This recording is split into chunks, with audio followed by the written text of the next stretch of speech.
Last year, the Anti-Defamation League recorded a record number of anti-Semitic incidents across the United States. According to the ADL, at least one anti-Semitic incident has been reported in the U.S. for almost every day in July.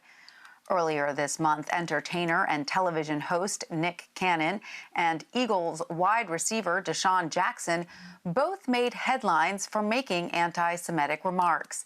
Their comments both have reignited the conversation not only about anti-Semitism in America, but anti-Semitism in the Black community as well. CBS News political analyst and opinion columnist for the New York Times, Jamelle Bouie, joins me now. Jamelle, thank you so much for being with us. You know, historically, the Black community and the Jewish community have worked together to battle racism in the United States. Can you tell us a little bit more about the foundation of this relationship and how it came to be? Absolutely. This goes all the way back to the beginnings of sort of modern civil rights activism. The NAACP, for example, its top leadership, much of it comprised of Jewish Americans.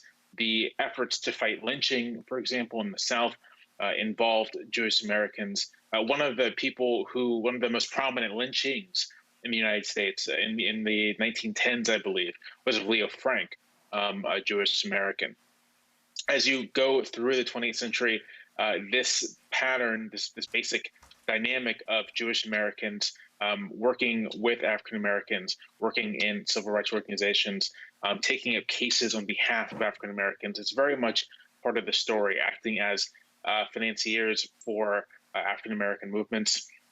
And also Jewish Americans were an important part of funding educational institutions for African Americans. And so kind of throughout the 20th century, and especially this first half, there is this very robust connection between Jewish American communities and African American communities. And, you know, as you just outlined, those close ties, the Black and Jewish communities have many parallels in their history. Both communities have suffered discrimination and oppression in a land that they helped build and have been victims of senseless violence in the place they call home. So why, Jamelle, are the two communities often not closer allies, taking on this battle as one marginalized community? So the interesting thing is that the tensions among Jewish American leaders and Black American leaders have more or less existed as long as the connection has. You go back 60 or 70 years and you can read magazine articles about this exact dynamic, right? So why is it that there is this tension, there's this hostility? James Baldwin, I believe in 1963, wrote a very famous essay about anti-Semitism within the African American community. It's one of those things where both dynamics have always been there, right? The cooperation, but also the tension. And there are a lot of reasons, but sort of theories for it. James Baldwin, in his essay, argues that what you're seeing with anti-Semitism within the Black community, or at least within the Black community up in New York, because I think part of a thing that has to be sort of underscored here is that not all Black communities are the same. And so often many of the dynamics around anti-Semitism in the Black community and many of the conversations around it really are sort of New York and Northeast centric. But Baldwin says that what you're witnessing is not so much an anger or prejudice based off of Jewishness, but based off of the whiteness of Jewish Americans. And that his argument is that it's a resentment at Jewish Americans and oppressed people sort of choosing their whiteness over choosing their oppression. He, I think, in the essay does not find this to be a very, I wouldn't say persuasive, but he sees this as a misguided view, both the anti-Semitism and the reason for it. But that's one dynamic. The other dynamic with regards to anti-Semitism in the Black community is simply that Black Americans are Americans, and the United States has a long history of anti-Semitism. And so it stands to reason that a long-standing American community like African Americans would take in some of that anti-Semitism and recapitulate it within its own community. And that, for me, I think is the most sort of persuasive explanation for all of this, that anti-Semitism is just part of the stew of prejudice in the United States.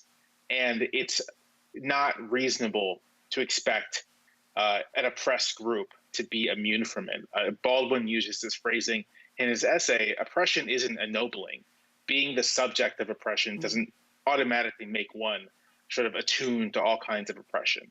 And I think that when we're talking about the current situation with Nick Cannon and other African American celebrities expressing anti-Semitic views, I think we have to understand the dynamic that there's nothing about caring about racism on part of someone like Nick Cannon that would make them necessarily attuned to the problem of anti-Semitism. And in fact, if they haven't really interrogated their own biases very much, they very quickly can end up recapitulating things that are already present in the society, and that includes anti-Semitism. Very, very insightful. So, Jamelle, is there a way then for both of these communities to work together more closely moving forward to erase some of these differences and tensions? Well, as I said, these tensions have kind of always been there. And despite them, African American and Jewish American communities have worked together. I think in this moment, what would be important is for when African American celebrities like Nick Cannon say something anti-Semitic, for their peers to speak up and say, no, this is unacceptable. To reiterate something that has been reiterated again and again, that there cannot be any freedom for oppression for one group if other groups are subject to oppression, and that sort of stating anti-Semitic views, leaving anti-Semitic things to go unchallenged, is not just a direct threat to Jewish Americans, but also undermines the broader struggle for equality. And so making sure that message is out there and it keeps getting said, I think, is important. And in the wake of Cannon, and I cannot recall the name of the football player's remarks, there were African American celebrities and thinkers who came out and basically said this. So Kareem Abdul-Jabbar wrote a column for the Hollywood Reporter making this basic point. Jamelle Hill, writing for The Atlantic, made this basic point. So that challenge is coming out there, and I think that is very important. Jamelle Bouie, thank you so much for joining us and all your insight. We really appreciate it. Thank you for having me.